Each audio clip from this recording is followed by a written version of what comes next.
حقیقی طالب علم کی مبارک بے چینی۔ دوستو، حضرت مولانا مسیح اللہ خان صاحب رحمہ اللہ ارشاد فرماتے ہیں، طالب علم تو طالب علم میں نکلا ہے، علم کا ایسا تقاضا لے کر گھر سے چلا ہے کہ جب تک اس کو حاصل نہ کرے چین نہیں آتا۔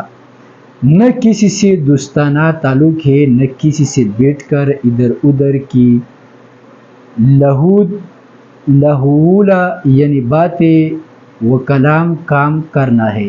سب کو چھوڑ کر چاڑ کر علم کی طالب و تقاضا ہے کہ جب تک مطالعہ نہ کر لے، وقت پر پابندی کے ساتھ درسگاہ نہ چلا جائے، استاد کی تقریر غور سے نہ سن لے، سننے کے بعد اس کو پھر دہرا نہ لے، ایسے چین نہیں پڑتا۔